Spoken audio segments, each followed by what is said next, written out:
Salut, c'est Gaël. Avec Urbania, je vais vous faire découvrir des chefs et des restos hyper cool un peu partout en France. Me voici chez Fred à La Ruchotte pour la Bombance.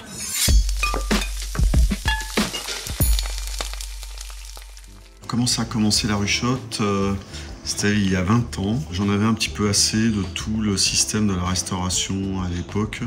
J'ai eu la chance de rencontrer des scientifiques, des agriculteurs. Puis ces rencontres ont fait que voilà, je suis devenu meilleur dans mon agriculture et puis j'ai réfléchi beaucoup à ce qui pouvait faire en sorte d'avoir le moins d'impact sur notre environnement, d'être dans un lieu où les animaux, les végétaux et les humains, évidemment, vivent en symbiose. Le pâté en croûte, entre la préparation de la pâte, de la farce, il faut à peu près 1h30, 2 heures. Donc tu le fais le jour même pour le service du midi? Non, on le fait le jour même pour le lendemain. D'accord, parce qu'il faut qu'il refroidisse. On coupe toujours avec un couteau-scie, parce que si tu coupes le pâté croûte avec une lame, tu appuies dessus, tu écrases et tu as une chance sur deux pour que ça parte en déconfiture. Ouais. C'est un de mes plats signature qui a pratiquement systématiquement en entrée à la ferme de La Ruchotte. Okay. D'ailleurs, quand je l'enlève, ça m'arrive de temps en temps, les clients viennent et ils me disent « Ah, mais mince, mais il n'y a pas de pâté croûte, mais nous sommes déçus !» En fait, on s'occupe de toute la partie maraîchage qui se déploie entre les deux serres que nous avons ici, plus cette partie qui commence à être en semi potager. Et volaille. En fait, et après, tout ce qui est produit ici est destiné à être utilisé par nos petits camarades de la cuisine, sous la direction de Fred, notre chef bien-aimé. Là, c'est des marrons. Là, c'est des marrons bleus et là, c'est des marrons noirs.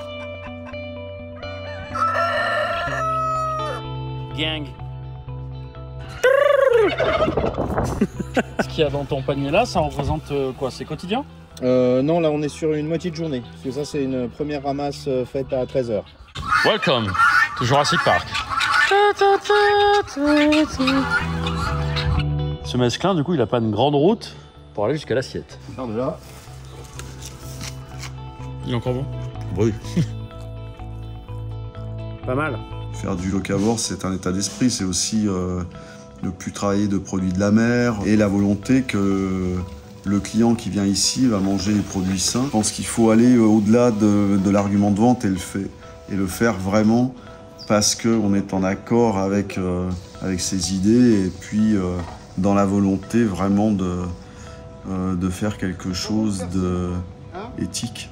Après oui, je pense qu'on peut très bien imaginer de faire de la viande chaque jour, mais voilà, de faire de la viande dans des pratiques éthiques et en les remerciant et en expliquant aussi aux gens que voilà, s'ils mangent déjà 150 grammes de viande, que c'est déjà bien. Merveilleusement bien. Alors, tu vois, on essaye de mettre à chaque table un petit morceau de blanc, un petit morceau de cuisse. Là, le jus est fait avec le déglaçage de la cuisson dans la cocotte qui a cuit la volaille. J'ai envie que les gens, quand ils arrivent chez moi, qu'ils rentrent un peu à l'intérieur de mon univers, quoi. Et mon univers, il est complètement lié à la musique depuis que je suis enfant, vu que j'ai mis les pieds dedans dans les années 70, au milieu des années 70. C'est ton bureau ici? Ouais. Avec sa guitare, il fait ça. Bah, c'est ma cuisine, c'est moi qui mets la musique. Sinon, je lui fais ça. Let's go! Vive la Bombance avec Urbania. Ici, tout est bio. Même le chef. Ah, que je suis bio, chérie. Vous avez envie de découvrir la nature, un lieu complètement isolé, hors du temps et plein de rock and roll. Eh bien, venez jusqu'à la ferme de La Ruchotte. On est tous heureux d'accueillir tous ces gens qui viennent du monde entier. C'est le meilleur pâté en croûte que j'ai mangé de ma vie. Mais vraiment, c'est trop bon.